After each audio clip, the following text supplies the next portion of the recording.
we're live today. For those of you who don't know me, I'm Beryl. So yeah, welcome to the Radiant Reset. If you're new here in this space, it's for midlife women who are navigating healing, identity shifts, boundaries, and reinvention. Especially if you grew up in emotional chaos and you're only now actually realizing how much it actually shaped you. And today we're talking about something that I get asked a lot about because of my book, and it can feel uncomfortable maybe, but perhaps even taboo, but it's the mother wound. And before we go any further, I want to be clear. This is not about mother bashing. It's not about blame. This is actually about awareness, and awareness is power. So if you've ever found yourself thinking, well, why does my mother still trigger me? Why do I still crave her approval? And why do I feel guilty for wanting distance? Why do I feel angry and I don't even know why? Well, you're not broken. You're likely just carrying something that never got processed. Yeah, the mother wound is the emotional imprint left behind when a child doesn't receive consistent emotional safety, validation, or unconditional love. And this doesn't always come from obvious abuse in the traditional sense, although that one would definitely trigger this wound, that point. But sometimes it looks like emotional absence, subtle criticism, conditional approval, competition, enmeshment, gaslighting, or simply not being seen or validated. When we don't feel seen, heard, or validated, as children we build survival strategies, and we become either high achievers or people pleasers, hyper independent, perfectionists, or rebels, or all of the above. But underneath all of that is usually one quiet belief, and that is, unfortunately, I am not enough as I am. Now here's the interesting part. Most of us don't feel the full weight of this until midlife. Because in our 20s and 30s, we're busy surviving, building careers, raising children, proving ourselves, holding everything together. And midlife creates a pause. And in that pause, the old layers start coming to the surface, and we can look back at it from a witness perspective. So you might notice you're more reactive, you're more tired, you're less willing to actually tolerate things, and you're questioning who you are beyond your roles, or you feel anger bubbling up that you can't quite explain. And if any of that resonates, just notice it. You don't have to type anything in the chat unless you want to. Just notice it. For me, the awakening happened when I was around 52. I was packing up our old house, late afternoon, sun streaming through the windows. I was on the hard concrete floor of our dining room with cardboard boxes everywhere, and it should have been a nostalgic moment, but instead it changed my life. I started sorting through my husband's childhood photos first, his whole stack, and there I could see warmth and arms around each other, affection, ease, natural closeness, joy. And then I started looking through my own photographs, and something stopped me cold because I couldn't find a single photograph of my mother holding me, and not one of me actually smiling. There were a few with my dad, but not many. Not one image of tenderness with my mother, not one image of affection, of her holding my hand or me sitting on her lap or anything like that. And it sounds small, it's just a photo, but it wasn't about the photo. It was about what it actually represented. It was about emotional absence.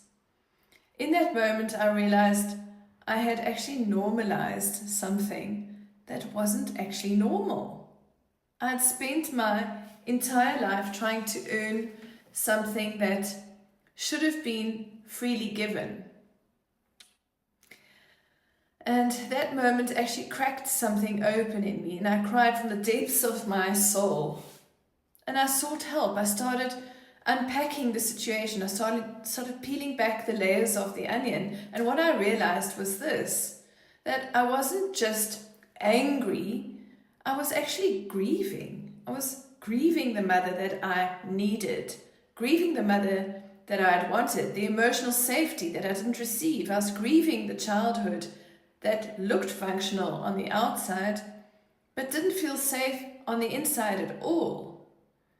And here's where it gets even more important, because the mother wound doesn't just sit quietly in the past. It shows up in who you actually choose in your life and how you react, what you tolerate and how you actually love.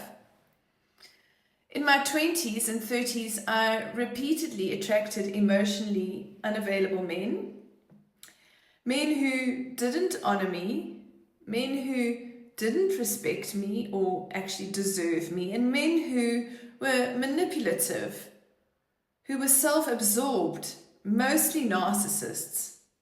And some were abusive, both physically and emotionally. And at the time, I thought it was just bad luck. Gosh, I was choosing one bad boyfriend after another. It wasn't. It was familiarity. If love in childhood feels conditional, then inconsistency feels normal. If affection had to be earned, then chasing feels natural. And if you weren't seen, then you overperform. Chaos can feel like chemistry. Subconsciously, I was trying to win love from men who couldn't actually give it to me, the same way I tried to win it from my mother. And that's a hard truth to face. Eventually, though, I stopped dating completely. I stayed single. I'd had enough. I turned inward. I meditated. I journaled. I did deep internal work, a lot of hypnotherapy. And I wrote a list of what I truly wanted in a partner. Not intense, not dramatic, not exciting, but everything positive, safe, kind, stable, emotionally available, the same interests as me. And 3 months later, guess what? I met my husband. He's steady, grounded, loving, kind, and normal. Normal. That's a big one. And here's the part nobody talks about. When safety entered my life, my nervous system actually panicked. I didn't know what to do. I never had that before. I started flaring up with anger, sabotaging situations. I had huge reactions out of nowhere over small things. And my husband didn't deserve it. But when he seemed distracted from what I was actually talking to him about, or when he didn't actually validate something that I was saying, when he didn't immediately mirror me, well, it triggered something ancient, because that feeling of not being heard, of not being validated, of not being emotionally seen was exactly what I'd experienced growing up. So the anger wasn't about him. It was old anger, unprocessed anger, unseen grief, years of emotional neglect that had never been acknowledged or addressed. Anger is often grief in armor. And if you find yourself reacting strongly in marriage or relationships, before you shame yourself, ask, what is this really all about? Sometimes it's not about the dishes. It's not about the tone. It's not about the comment. It's about a child who wasn't actually seen. So when I became a mother myself, it became even clearer. I realized my childhood had not been normal by any means. I was sent to boarding school at the age of 9, and here's the strange part. The school was actually a 10-minute walk from our house. Most of the other girls came from different African countries, from far away. Their parents lived remotely. Boarding school made sense for them, but for me, it didn't. My younger siblings were at home, and I was a block away at boarding school. And yet, I rarely went home on weekends. I often went to friends instead, and I think that was my saving grace, actually, in the long run. At the time, I didn't question it. I mean, children don't actually know what's normal and what's not. I've got nothing to gauge it against, but as an adult, looking back now, I can see how that actually shaped me. It taught me emotional independence. It taught me not to need. It taught me not to expect comfort. And it also gave me exposure to other families. And I saw something different in the other homes that I went to. That contrast mattered. It gave me something to actually gauge it against then. When you don't receive emotional nurturing, you either collapse inwards or you build armor. And I built armor. I became a high-functioning person, high achiever, capable, independent. I didn't need anyone. I could do it all on my own. But underneath that armor was grief. And if you're listening and you recognize patterns like attracting unavailable partners, or explosive anger, or overgiving, or feeling invisible, or feeling like you're too much, or feeling like you're never enough, just notice it. You don't have to fix it tonight, just notice it. Healing the mother wound is not about fixing your mother. It's about reparenting yourself. It's about building an inner voice that says, I see you, I get you, I see your feelings, I get your feelings matter, you're enough, you don't have to earn love. One practical exercise that you can start with is when you hear your inner critic ask, is this my voice or is this inherited? That single question creates distance. Another thing to consider is, what if your anger isn't a personality flaw? What if it's actually a signal? What if it's grief that never had a witness? You don't need to type anything into the chat unless you want to, but if something in this resonates, just sit with it. For me, healing required responsibility. Not blame, responsibility. I had to own my reactions. I had to go to trauma therapy. I had to process childhood memories, and I had to learn regulation. I had to apologize when I projected, and I had to stop participating in dynamics that hurt me. And I also had to stop mirroring the negative traits that I picked up from my mother, and there were many of those. And here's the beautiful part. As I began to heal my mother wound, my marriage stabilized and became harmonious. My anger softened. My boundaries, well, those strengthened. My friendships improved.